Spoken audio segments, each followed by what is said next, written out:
This 410-ton, 14-meter tall Titan is primarily used for reconnaissance. Its small but fast frame means it can often outmaneuver larger classes whilst having big enough guns to easily dispatch anything that isn't a Titan itself. The Warhound is most commonly seen in pairs, prowling the battlefield for any enemies in a place where we don't want them. Together with its sibling, it can cover large areas and take out possible threats to its bigger cousins. Make no mistake, though this class of Titan is the smallest, its plasma blast gun and/or mega bolter will ensure an immediate one-way trip to whatever hell awaits us in the afterlife. Equipped with 2 void shield generators and a very angry demeanor, this mad dog is not one you ever wish to encounter on the battlefield. He will forever be the only thing that breaks the silence after the battle is over. A Titan Legio consists of several Titans, each with their own princeps and moderati, as well as Magos Autocrates, whose task is to maintain and ensure the smooth workings of the war engine. Each Legio owns several big void ships, to take them from warzone to warzone. Maintained by the Mechanicus, they are well provided with the best tech available in the Imperium. They usually have a fortress on a forge world that acts as a headquarters and base of operations. The Legio itself is commanded by the highest ranking princeps, who gets the title of Grand Master. Their vast amount of experience grants the Legio the highest chance of victory in any engagement. Among the most notable Titan Legios are Legio Crucius, Legio Griffonicus, Legio Ignatum, Legio Metallica, and Legio Solaria, all of whom have long and honorable histories on and off the battlefield.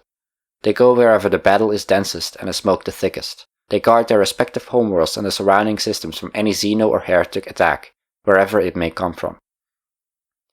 While its larger cousins feature a more humanoid appearance, this Titan truly embodies its name. The Warhound has a canine exterior, with a slender and elongated head attached to the front of the main body and large clawed feet. 2 long legs with 3 major pivot points, ideal for high top speeds, as well as 2 weapon mount hardpoints, one on each side of its main body. It also features a large flat back and a plasma generator housed in its metal bulk. Every area is covered in thick armor plating painted in the colors of its Legio. Each Imperial war engine bears these colors with pride and honor. This beast is capable of running faster than most can anticipate. They are certainly a sight anyone would remember, at least if they were lucky enough to survive an engagement of such titanic proportions. With its Type 14 plasma generator, it can run up to 58 km per hour on solid ground and up to 42 km per hour off-road, as well as supply energy to its thirsty guns. Operated by 1 princeps and 2 moderati whose respective stations are situated in the head of the Titan, as well as a single tech priest in the engine room, whose sole purpose is making sure the Titan doesn't explode.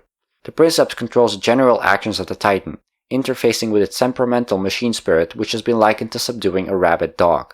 They use an MIU, Mind Impulse Unit, which allows the princeps to completely embody the steel of the Titan frame. Complete immersion into its artificial flesh. Its eyes are your eyes, its power is your power. This immersion is often so complete that damage taken by the Titan can sometimes appear on the princeps' physical body in the corresponding place, as well as the princeps taking on the posture of the Titan. The princeps must maintain its iron grip of the machine spirit for the duration of the entire battle, no matter how long this may be. While the princeps takes care of most major functions, its 2 moderati take care of lesser but still important functions, such as weapons ammunition and preventing overheating. Anything that doesn't fall under the Strios' watchful gaze gets handled by servitors. The most common pattern, the Mars pattern Warhound Titan, is equipped with a plasma blast gun and a Vulcan megabolter. However, with 2 weapon mount hardpoints, this Titan can carry a large variety of weapons into battle.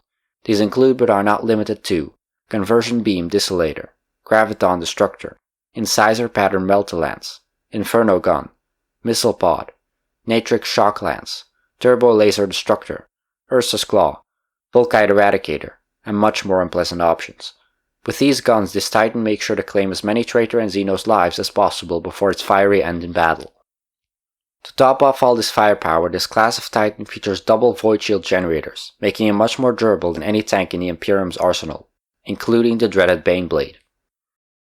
The Warhound's role on the battlefield can range from covering the Allied forces' flanks to providing supporting fire or locating enemy forces. Most often you will find the Warhound in pairs in a semi-autonomous unit scouring the battlefield ahead of the main battle force, locating opposing Titans and engaging them if necessary. It remains in this role until the proper start of the battle, when its larger cousins engage the enemy. The Warhound pairs will fall back to the flanks of the fighting force, standing guard over the weaker sides and backside of Allied forces. They will remain here until called upon by the princeps of larger Titans to provide supporting fire or outflank the opponent, leaving other Warhound pairs to guard the flanks of the Allied force. When flanking, it will attempt to remain unnoticed for as long as possible while getting in close with the enemy. Once within striking range, they will release an unexpected barrage of Titan weaponry upon its foes and retreat before retaliation can be organized. The Warhound may seem like an inconsequential part of Titan warfare since it is the smallest of the Titan classes. However, this Titan would be sorely missed in any battle it is not present at. The Warhound prevents any enemy Titans appearing where you don't want them to, whilst appearing in that exact spot for its foes. A talented Warhound Princeps could single-handedly turn the tide of battle and even an entire war. The loadout of each Warhound Titan can vary depending on the needs of the mission as well as the preferences of the Princeps. Naturally, the crew will become more proficient with specific loadouts than others and will therefore start preferring certain loadouts. Each Legio also specializes in specific loadouts, depending on circumstances. Each Titan crew may function differently, making any Warhound you engage a different fight altogether. Even the most veteran of Princeps may find themselves outclassed by the folly of youth and very large guns. Though most of its tactics usually revolve around its superior speed and agility, in the hands of a capable Princeps these Titans can fulfill many roles. Divided into 3 known subclasses and 1 variant, each option outfitted with a different weapon loadout and specialized for a different battlefield, this Titan shows its versatility. The Wolf class. Titans of this subclass exclusively hunt in pairs. These Titans were created for the sole purpose of hunting enemy Titans and not holding ground or guarding flanks. The Mastiff class. This class sacrifices some of its mobility and armor plating for a configuration that excels in hit-and-run attacks and close quarters combat. Attacking alone, it gets in quick in order to sow confusion and doubt in the enemy forces before retreating and repeating. The Jackal class. Similar to the Mastiff class but having heavier void shields than the Mastiff. These Titans also favor close-range combat. Princeps of this type of Titan often favor Inferno guns and Vulcan megabolters. The Dire Wolf variant. The Dire Wolf variant is only similar to the common Warhound Scout Titan in silhouette. Upon further inspection you will notice its sturdier appearance or the massive gun sitting on its back, a feature the common Warhound does not have. It also bears more and thicker armor and a more powerful reactor which allows for heavier weaponry. It trades this for less mobility. It is an ambush predator, lying in wait in the shells of collapsed buildings or dips in the terrain for a key target to pass by. They will then take out the enemy and retreat amidst all the confusion. And though it may be slower than a common Warhound, it is still a Warhound. For a Titan to fall to chaos, both Titan as well as crew must be wholly corrupted to the powers of the Dark Ones. The Warhound Titans that fall to chaos usually take on an even darker disposition, with the typical chaos-corrupted look visible in mind, body, and steel.